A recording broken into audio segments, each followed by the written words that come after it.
Welcome to today's Hinckley Forum. My name is Rory Stewart. The Hinckley Institute of Politics is a nonpartisan institute at the University of Utah. The Hinckley provides an array of transformative experiences for students through internships, forums, and classes. Hinckley Forums seek to foster public discourse and civil debate on the most current and pressing issues, bringing in local, national, and international thought leaders. Today's forum is titled Problematics of Prudence. This event is sponsored by the Department of Political Science and is presented as part of the Wormuth Endowed Lecture Series. This endowment makes possible symposia, lectures, and initiatives that are at the intersection of international and American politics. We want to thank Professor Brent Steele and the Francis D. Wormuth Presidential Chair for his leadership on this event. Now I'm excited to introduce today's speaker. Harry Gold is an associate professor at with the Department of Politics and International Relations at Florida International University. His current research centers on the concept of prudence and how it has shaped politics and international relations through history. This is the topic of today's lecture. Professor Gold's education includes a BA in International Relations and Economics from the New College of Florida and an MA in International Studies from Florida International University, as well as an MA and PhD in Political Science from the John Hopkins University. He has authored several books and articles. In his forthcoming book titled Prudence, Moral Virtue as Political Practice, Professor Gold explores the concept and various definitions of prudence. The important questions are not whose definition or which definition is right, but what these differing definitions in different times and places can tell us today. Please join me in welcoming our guest.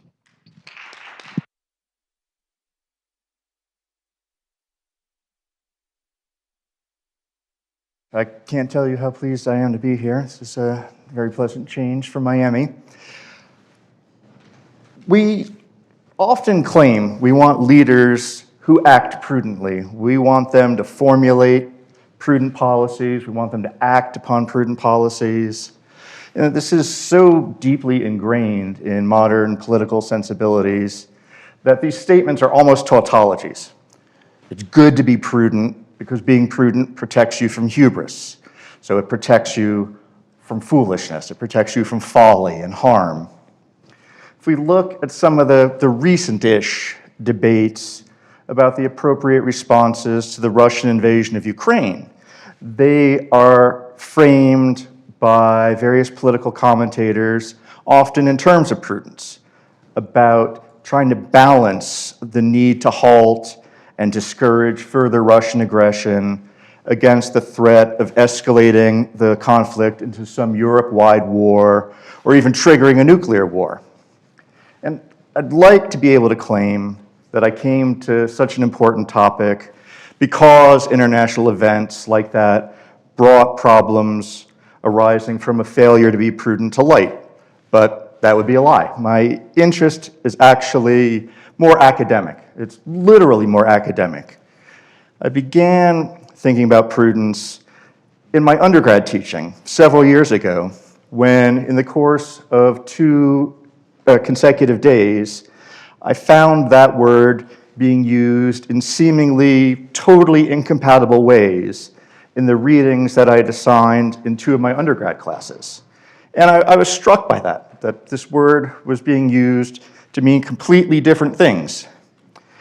And I started to think, while I was working on other projects, how can a term that's supposedly of such importance to, in this instance, our political vocabulary, have such disparate usages that don't even seem to relate to each other? And I'd done enough work in the history of moral and political concepts since grad school to know that this wasn't actually all that unusual, and that it was just a fluke of timing in how I'd encountered the 2 usages that made it seem so striking. But I figured that there was going to be an interesting set of stories to tell about this, and there really are. What it means to be prudent, what it means to act prudently, has varied significantly over time. Over here, it connotes caution. In this other tradition, it seems to mean cunning. Elsewhere, we have people insisting that action cannot legitimately be called prudent if it's not being undertaken in pursuit of a specifically moral purpose. Sometimes in fields like finance or in certain fields of the law, it just denotes having a correct attitude toward risk.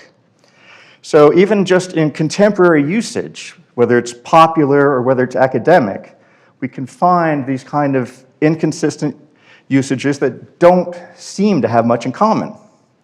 And the fact that a well-meaning administrator here inserted a definition of the word prudence into the event description probably tells you something about the uncertainty around the term. Prudence is one of the cardinal virtues. In some circles, she is even represented as the queen of the virtues. Other places and times, authors have challenged prudence's claim to be a virtue at all because the way that virtue was conceptualized had changed. Sometimes it's just treated as a skill, as knowing the most effective way to accomplish what you're seeking to accomplish.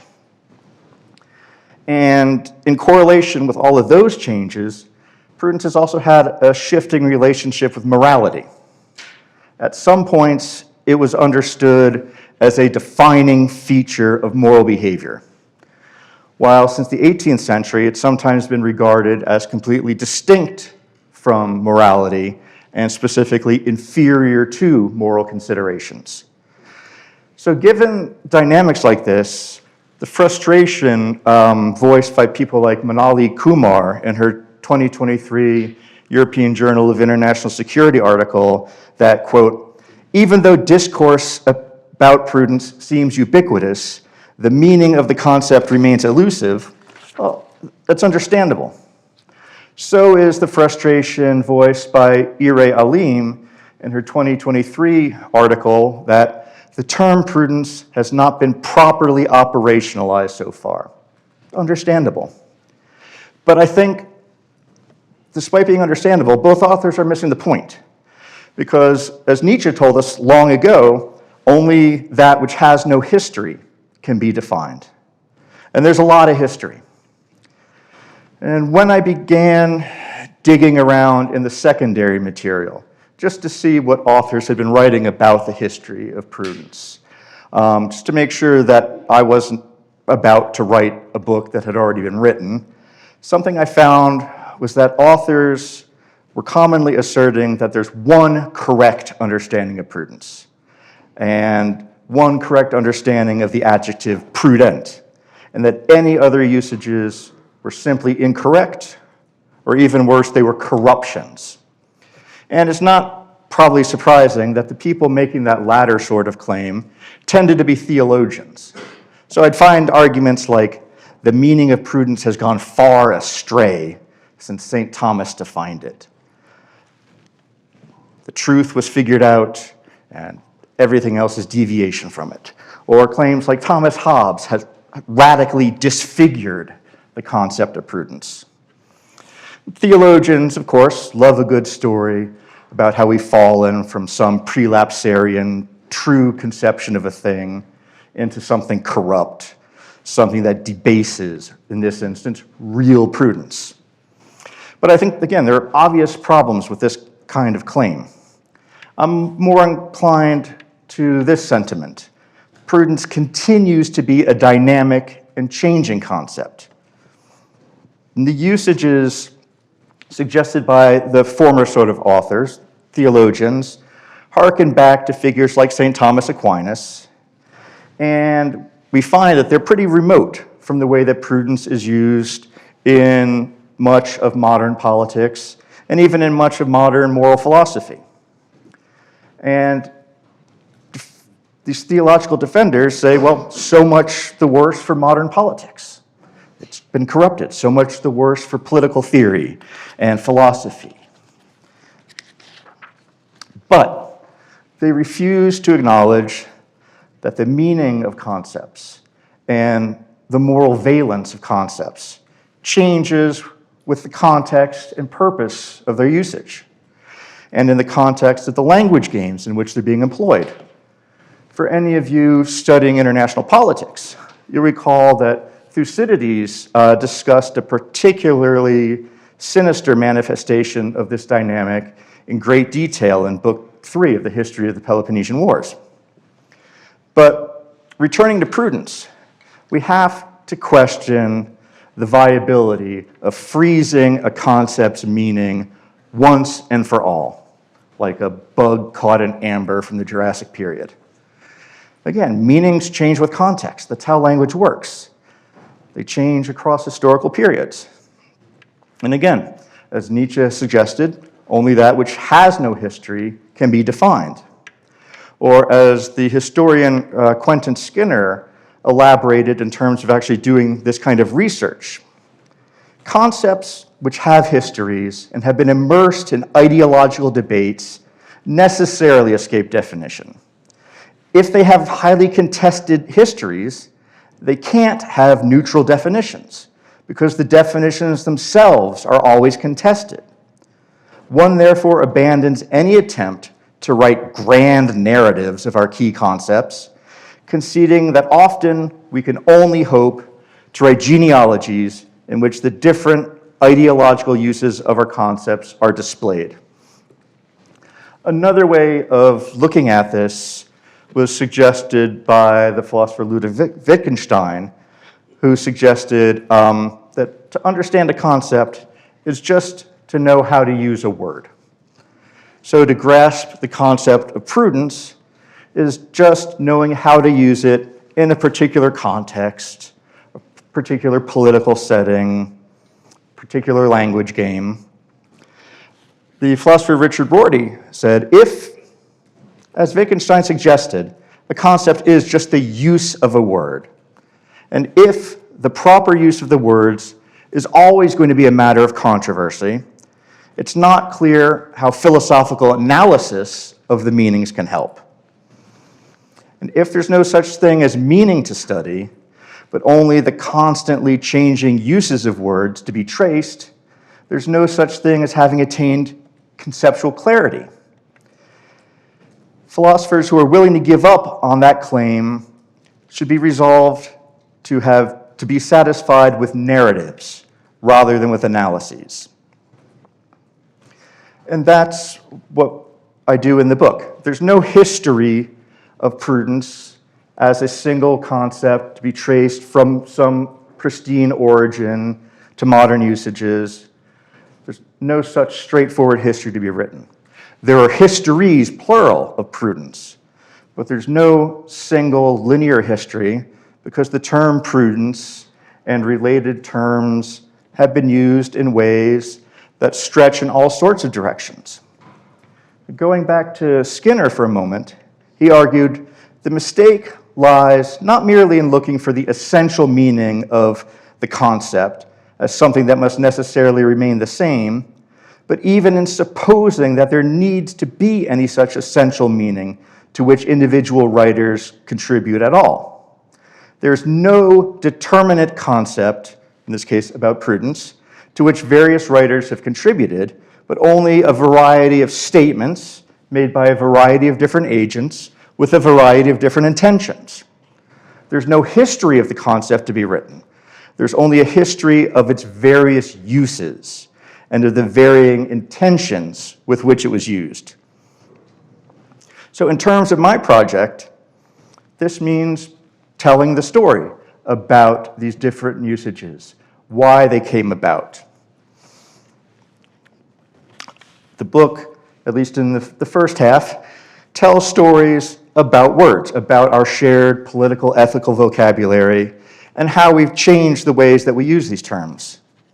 I work out the stories about changes in meaning, and I don't feel any need to stay within our political science canon to do it.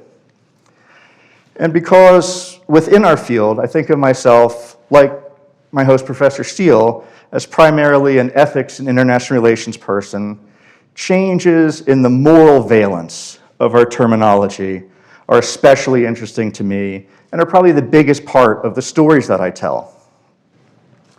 And my approach, to use a word less laden than method, is to try to find out how authors responded to previous, or for them, contemporary articulations of the concept of prudence, especially with an eye to texts and authors who we've left behind for whatever reason, forgotten texts that don't get read very often. And again, I don't care if this counts as capital P, capital S political science, and I'm not bothered with when the charge is leveled that it isn't. But what I wholeheartedly maintain is that this kind of storytelling can be practiced rigorously and edifyingly without demanding any kind of formal check-the-boxes understanding of method. Now, those of you who are graduate students, don't take that as advice for conducting your own research. Now, concern with the historicity of the concept of prudence notwithstanding, the noun prudence, the adjective prudent, have still remained intelligible across all these different contexts, across these different intellectual traditions. It's been contested, but they still at least understood that there was something that they were talking about that was largely the same. We know that it's almost always been regarded as something desirable and often as something commendable. And it has always been considered something that's useful. So maybe it might be possible to work up some kind of least common denominator, operational definition to use in good social scientific testing of the sort that Alim desires, one with a nice, canned, tidy history that could be told in a neat, linear narrative. But I don't think that would be intellectually or normatively edifying. And more importantly, no matter how useful as an operational definition, any proposed definition like that would necessarily be vulnerable to a version of G.E. Moore's open question. In other words, but is it prudent? And the kind of canned history that would be necessary for creating that kind of working definition would, in the end, be analogous to just demonstrating something entirely vacuous, such as people have long held that it's generally a good idea to exercise foresight. That doesn't tell us anything about the world. Or it would be analogous to documenting something that's completely question-begging, like it is valuable to take good counsel. And we can find exactly these kinds of definitions in the ones that have been formally legislated for use, for example, in the law of trusts in the US and UK, and in the law of torts, where what they wind up doing is creating an entirely circular definition in which prudence is defined in terms of what's reasonable, and what's reasonable is defined in terms of what's prudent. Now, to the extent that we're social scientists, these sort of working operational definitions are essential for examining whether, for example, a particular policy or a particular act was prudent. And to the extent that we're engaged in providing normative or evaluative judgments, shared understandings of criterion terms are necessarily. But if, as international political theorists, we're focused upon our concepts as concepts, then even a well-reasoned, justified working definition gets in the way. And really, all it can serve for is a set of reminders of how terms have been used at specific points by specific authors. And if you do that, you have to be at pains to avoid any claim to the authoritativeness of your definition or the authenticity of that definition. And some fields do that. When I looked at how prudence is used, for example, in medical ethics, they just say, we are going to use the definition as set out by St. Thomas Aquinas. They acknowledge there are other conceptions. They say, this is the one that we're just going to use, and they just go with it. But the kind of approach that I think is necessary can't be this kind of artificially tidy, neatly canned history that starts by postulating a definition and then traces its path forward, showing how all the parts inevitably came together. And we can't do the opposite of positing a definition and arguing how all other accounts are erroneous or incomplete and focus instead on how they just don't get it. What we have to do, and what I try to do in my own work, is to allow the definitions in our primary sources to be our own. And to be honest in focusing on the discontinuities in denotation and moral valence, as well as noting that often these historical authors did assert that they meant by one term what authors centuries earlier had done. So this means, for example, operating across multiple languages and multiple disciplines while still being attentive to the limits of translation, but respecting claims by authors writing in one language and intellectual context that they mean by term X what prior authors in a completely different intellectual milieu writing in a completely different language meant by term Y. So instead of X's and Y's, let me give an actual historical example. The Roman statesman, philosopher Marcus Tullius Cicero claimed when he was writing about prudence that he meant by the Latin term prudentia what Greek authors had called phronesis. And then over a millennium later, this was built upon by German authors in the 18th century, saying that they meant by Klugheit what Cicero had meant by prudentia. And if we take these authors at their word, if we take them at their own self-understanding, we get some kind of weird version of the transitive property here, where prudentia equals phronesis, and then if Klugheit equals prudentia, then Klugheit equals phronesis. But I can point to some common themes. Whether it's thought of as knowledge, like Plato had suggested, or as a mode of reason, as Aristotle suggested, prudence is about guiding our action. Aristotle said it's a virtue of reason, which enables us to come to a wise decision in regard to choice between good and evil things. The Hellenistic Stoics said it's knowledge of things good, bad, and neither. Knowledge of what we ought to choose, what we ought to avoid, and what is neither.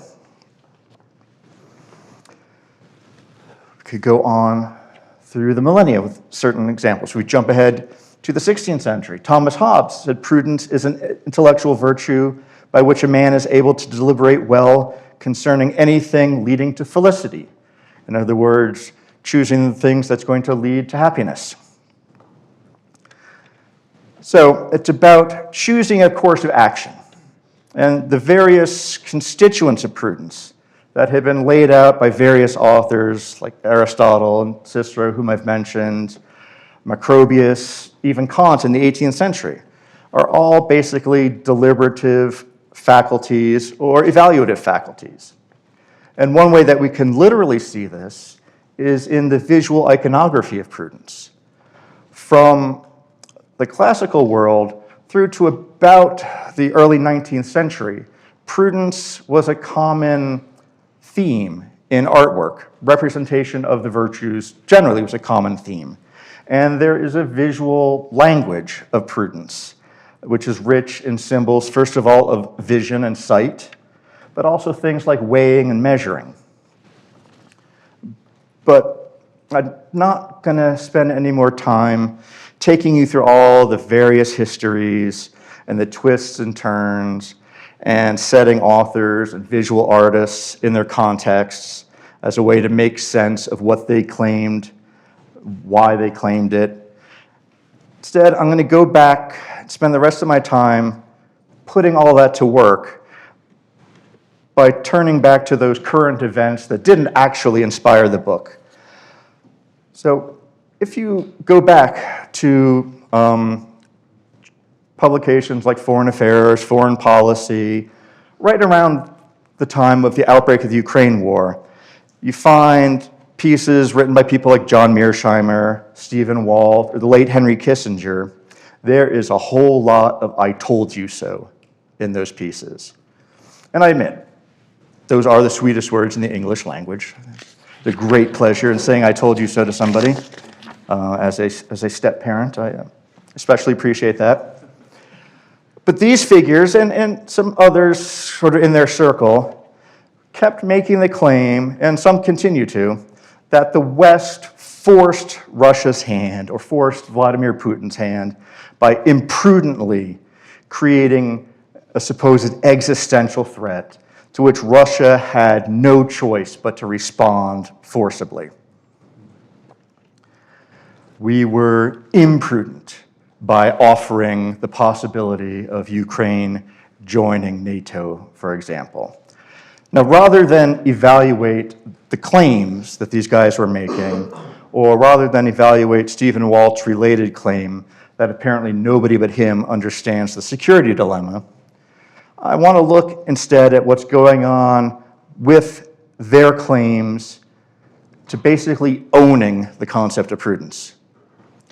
And what's interesting in the essays of the last, say, 4 years is the use of the long asserted linkage between the realist understanding of international politics, the realist prescriptions about how you operate in a dangerous world, essentially equaling what it means to be prudent.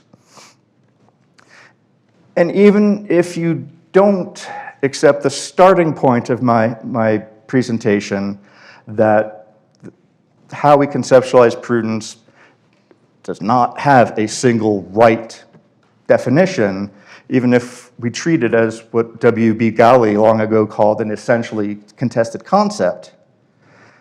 Anybody making a claim to a particular grasp of what is or isn't prudent still needs to take a few things into account that authors like Mearsheimer and Walt and Kissinger did not. First, there's the need for some level of epistemic modesty that these guys just aren't capable of. If you know anything about Mearsheimer or Kissinger, Second, there's the need to recognize that most accounts of prudence have moral content that might push back against the kind of policy guidance that these guys were offering.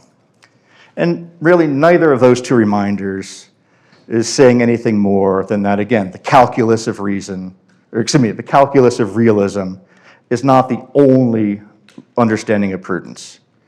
And more importantly, that it's not the only legitimate understanding of prudence. The kind of amoralism that they're arguing for has no better claim to authentically be the real prudence than that strain of theological thought that says, if it ain't Aquinas, it ain't right. We've been told for nearly a century that realism emphasizes humility and the recognition of the fallibility of our perceptions, the fallibility of our analyses and our prescriptions. Half of 20 Years Crisis is about that. And when we look at the various histories of prudence and its related concepts, there's also recognition in just about everybody except the Hellenistic Stoics that you can be prudent and wrong. We're repeatedly told across intellectual traditions that prudence is a broadly reliable guide, but not an infallible one.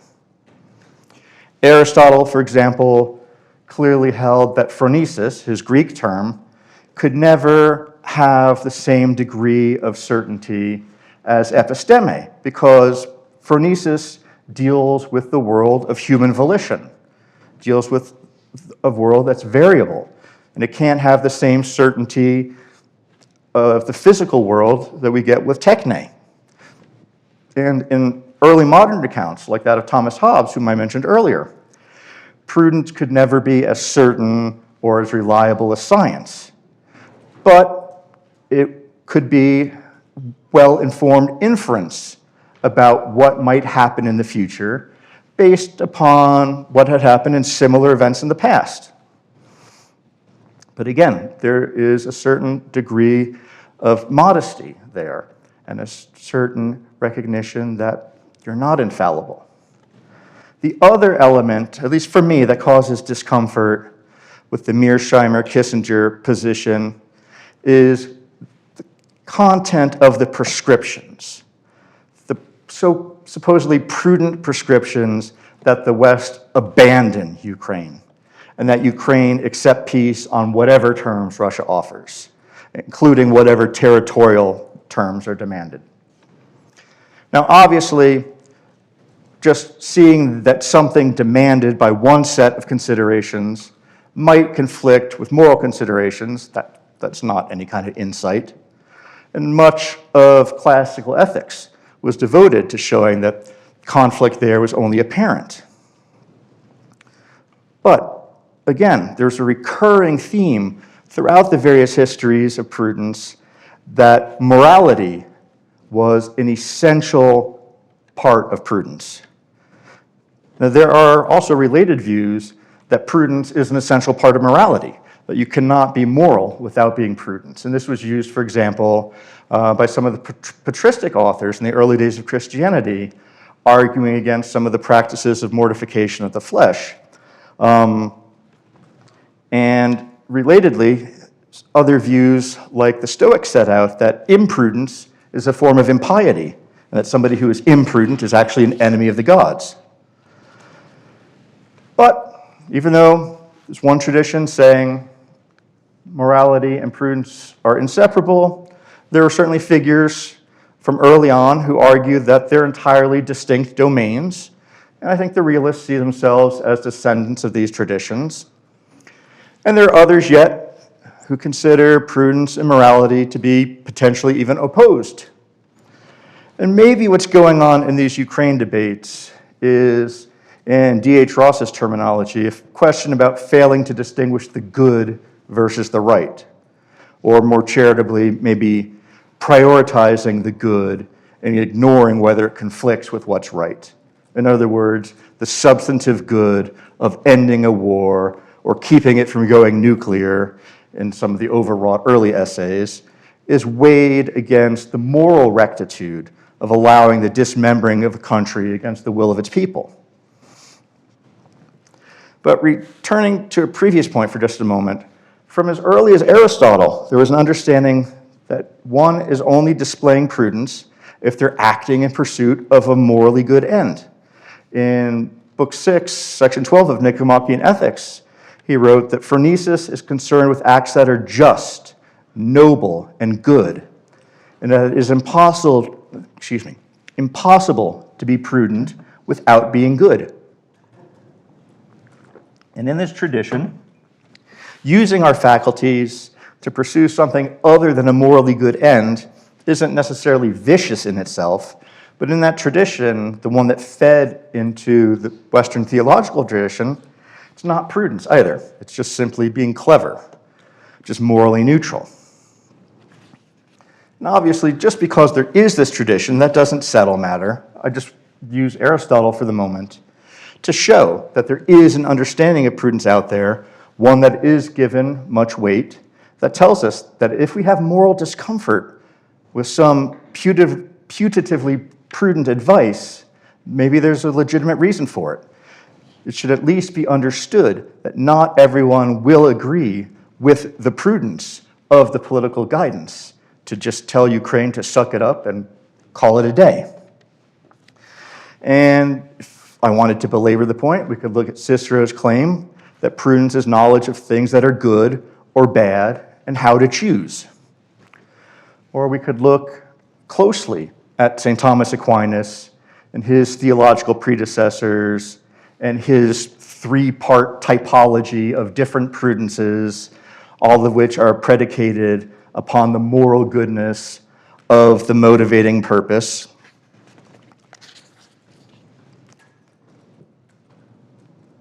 What the Mearsheimer, Walt, Kissinger body of literature is doing would certainly fail that test, but that doesn't mean that Mearsheimer, Walt, Kissinger don't understand prudence any more than their assertions that nobody but them understands prudence should be taken at face value.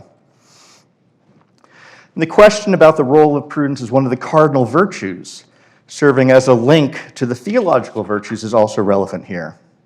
And we could point, moving away from the Thomistic tradition, to a whole vast array of Protestant tracts dedicated specifically to prudence, some of which were reprinted sermons, some were detailed treatises, but they all seem to conclude in their own way that, quote, "There is no true prudence but what is founded upon religion or the fear of God." Now, I don't want to give undue weight to them, and these authors, despite for the most part being rabidly anti-Catholic, were just as quick as Aquinas and others to label any understanding but their own as a corruption of prudence. More engaging than that literature, though, think about the role of a personified prudence in John Bunyan's The Pilgrim's Progress. She gets the main character, Christian, to reflect upon the nature of his journey, his motivation for it, and its destination. And unlike other conceptions of lowercase p prudence, she doesn't advise, she doesn't explicitly guide, she interrogates in kind of a catechistic way to aid Christian in keeping his aims in view and to aid the reader in understanding the progress that Christian had made to that point in his pilgrimage. So that understanding is out there.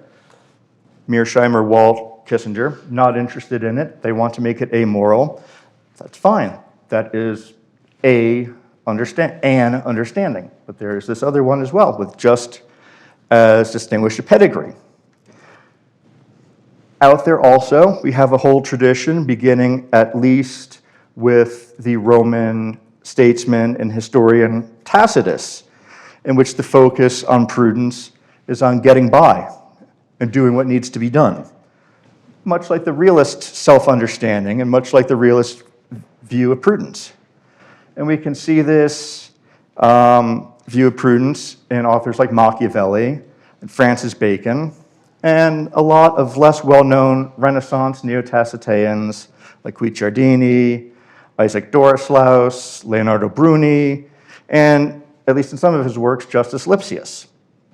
But even Tacitus, chronicler of life under some of the most despotic early Roman emperors, still held that prudence entailed refusing to do anything that we simply cannot live with because we know that is contrary to the demands of honor and virtue. And on this point, we only need to recall how poignantly honest he was in his own failings in that regard. We could also include here Kant and his conclusion that prudence and ethics can conflict, as he showed in the lying promise example in part 1 of the groundwork. And there are interesting affinities between Kant and one of the earlier realists, Hans Morgenthau, something I address in chapter 8 of the book. But the upshot of all this, and of all these too many names, is simply to say that assertions of your own prudence, assertions of the prudence of your view and the foolishness and folly of others, besides demonstrating hubris, doesn't provide any warrant to be smug and self-congratulatory, even if your predictions come to pass. For my part, that's especially true in the face of great human suffering. And it's true as well if your understanding of prudence simply means doing whatever you believe will achieve your end. And if that is your view, then at least ask yourself what lines you would or wouldn't allow yourself to cross in the name of what you consider prudent. And I will stop there.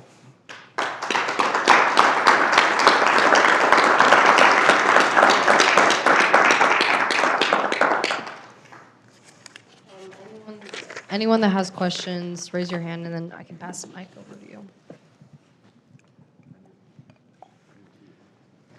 Thank you, Professor Gould. That was really interesting, and I think the biggest takeaway I got was that it's not prudent to operationalize a concept.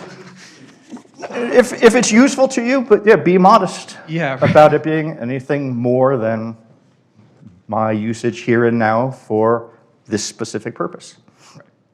I have one question, maybe two off of that, which is, do you think that prudence is a routine or a practice? And if so, what role does the researcher play in conceptual analysis, if it is a practice? Like, is the researcher engaging in this practice? That's a terrific question. That's actually the focus of the final chapter of the book. And the way I view it is probably as an interrelated set of practices. So, rather than a virtue, rather than a skill. And the researcher here, I think, is more of an observer and a chronicler. That's not to say one could not think about how to do research prudently, and one example of that is the work of institutional review boards and the questions about how we treat human subjects. That is a massive question of prudence. Where it gets difficult for me in talking about practice and practices and all that is how actively that's a site of a battle right now in the field about just like I'm arguing as here, whose definition of practice is right. Questions about whether or not practices are or not intentional, I think kind of take us in the wrong direction. It's not much of an answer to your question, but.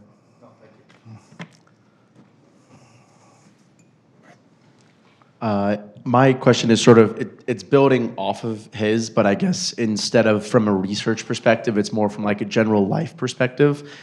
And if this is a redundant question, then yeah, but is prudence something that can be taught or something that comes about purely from somebody's own volition and own experience? Obviously, there's an aspect of it being taught by, like, say, a parent or a teacher, but is it more so just coming out from somebody's own experiences? That is a terrific question. That is something that's been argued about for ages. And I mean, the only honest answer is both. It's one of the common understandings is that it's best taught by examples. So the teaching of history, for example, is used. One of the definitions about the components of prudence is that it's foresight, understanding, and memory. And memory could be either your own memory or it could be memory as embodied in histories. So some of the writings were actually collections of how particular episodes were handled prudently or not prudently by certain historical figures. This was a common body of literature in the late classical period, and then again in the late medieval, early Renaissance. And some of it is just sort of what we would think of as mentorship teaching.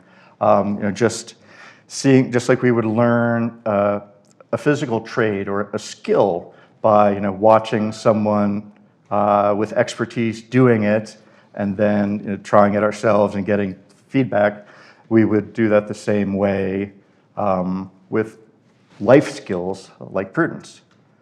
So taught by example that we're participating in, taught by historical example. I think where we run into trouble is when it tries to get reduced down to a teachable formula.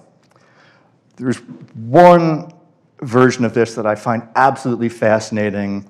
Sir Thomas Eliot wrote a book during Henry VIII's rule called The Book of the Governor. And in one of the chapters, he sets about to teach prudence through dance. And it's weird. It's the weirdest thing I've ever read, probably. And it's some Renaissance dance that nobody's heard of anymore, and it involves 8 different steps. And each of those steps in the dance, think courtly dance, where people don't actually touch each other. Each of those represents some essential part of the prudent mindset. So yeah, we've got history, we've got hands-on example, and we've got dance. And we should teach more stuff through dance. Any other questions?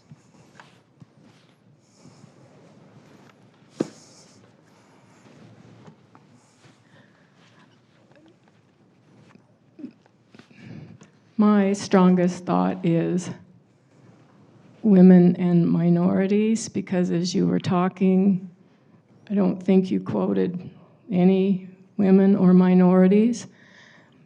As women have, and minorities, have slowly gained more, I don't know what we've gained, but do you see a change in prudence versus, and I'll just say privileged white men? That is an excellent question. And it's simply a reflection of trying to choose familiar names for today's presentation. The book dedicates a lot of time to gender, and one of the things that the editors at the press, pressed me on was the use of female voices. And it's in there. For instance, I'm blanking. Now I'm going to embarrass myself by blanking on the author. Christine de Pizan dedicated an entire book to courtly prudence. But it's not anything that we would say recognize as even a predecessor to feminist thinking. Non-Western thought, that is a gap. Some of the early guidance I got was that I should look at some of the Islamic literature. But what I found, and I may be going to be corrected in the comments when this goes up on YouTube, is that it really didn't go beyond responding to the Greek literature that was being translated into Arabic, starting in about the 6th century. But it is a weakness of the text that I don't have much non-Western literature that's not itself looking at Western literature. So I don't have a good answer to that. What I do spend a great deal of time on in the book, though, is discussing the gender of prudence itself, or herself. In the iconography of prudence, it is at various times a man, a woman, and both. And I spend a lot of time trying to figure out why these changes take place, why they take place when they do, trying to map them on to questions about how it's being written about at the same time, whether these are just simply changing standards for how the virtues are represented. And the answers haven't become clear. There's no rhyme or reason that I found about why it's sometimes portrayed as a man, why sometimes as a woman, and most interesting, why sometimes as both. And I think that's really a series of non-answers to your question, for which I apologize. Other than to say that a lot of it is in the book, and just opted for familiar names for the presentation. I asked the question because of the young Mhm. audience,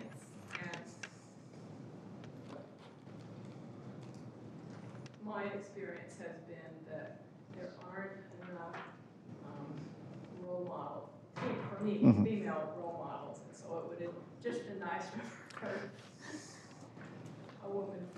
Yeah, and I mean, part of it, we also have to recognize is, historically erasure. That, stuff that was written by women, a lot of it, for often deliberate reasons, doesn't survive, didn't get handed down to us.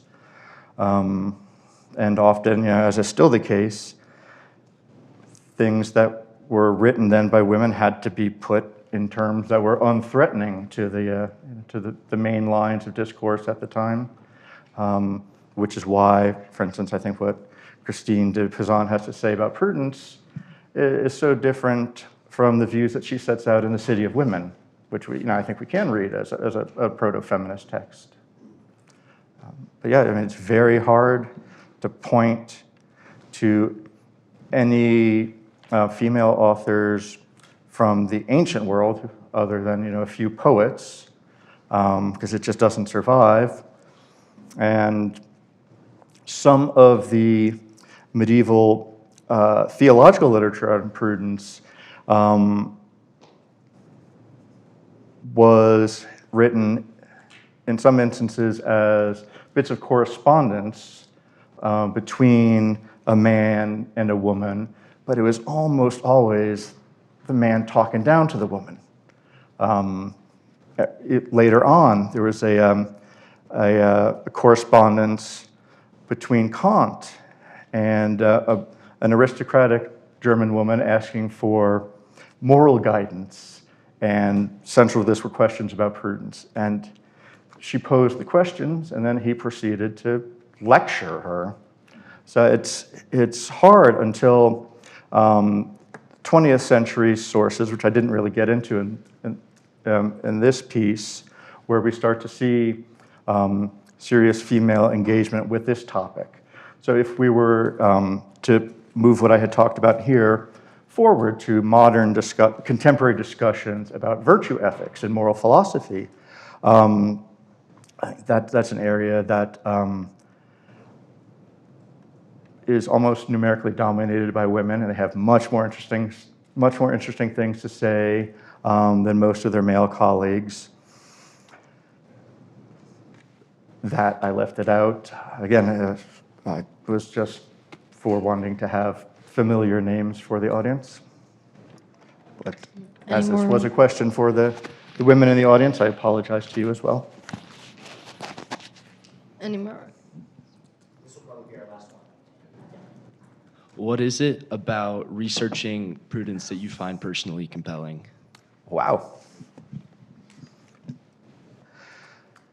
I think it's that everywhere I look, I find something different. So it keeps it from getting boring.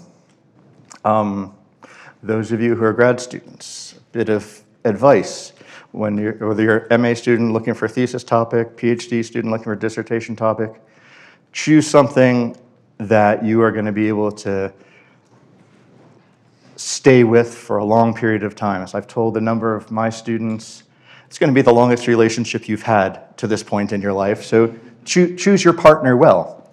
And having a partner that always surprises you is a great thing.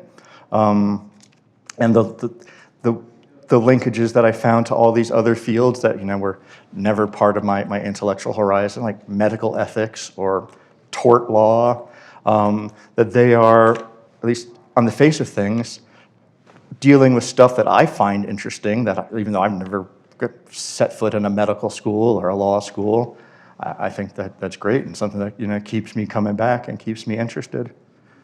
And I've been at this for far too long, as Professor Steele has teased me about over the years. But yeah, thank you for that question. I have one more to follow up on that, if that's okay. Certainly. So, I mean, we've been talking about your book and all that's gone into it. In doing this research and getting to this finish line where you're at now, what are you considering exploring next? Is it something that you discovered in this research process on your, currently, or is there something more that you, not to commit to anything, but that you're interested in diving deeper into now? I have two small-scale projects that are spinning off of this directly. One actually relates to this issue of medical ethics that I just mentioned in passing. When I was looking at how that field talks about prudence, how they conceptualize prudence, it got me thinking about the way that in politics and in international politics, we talk about the body politic, the state as a person, the health of the state. And so something that I'm going to be revisiting immediately after I hand the final thing to the editors is the idea about how we might fruitfully apply the standards of medical ethics to the so-called physicians to the state. So leaders have, for a long time, presented themselves as the healers of the body politic, the physicians to the body politic. Well, if we want to take that language seriously, then let's hold them to the standards that we would hold actual medical doctors. So that's one of the projects that spun off of this. Another one comes out of one of the more historical chapters where I engaged in a body of literature that I had heard of but never engaged before, and that's never been looked at in our field within ethics and international relations, which is what's called moral sense theory and moral sentiment theory, which moves away from all the different types of highly rationalist approaches, is not a virtue-based approach either, but is much more close to the more emotive approaches that we see, for example, in care ethics, where we come to our views about what is or is not the morally right thing to do through some sort of analogy to either one of our senses or to appeals to some learned and constantly relearning moral sentiment. So people like Hutchison, Smith, authors that in some instances are unknown to our field, or in other instances are known only in another context, just to see if there are resources out there that could give us new ways of addressing the problems in our field. And both of those grow directly out of things where I had a little aha moment in one of the chapters, but it was something that was a little too far outside to actually include in the book. Awesome. Let's give one more round of applause to our guest speaker today. Thank you all for coming out today. Feel free to stick around. There's more pizza outside, so yeah.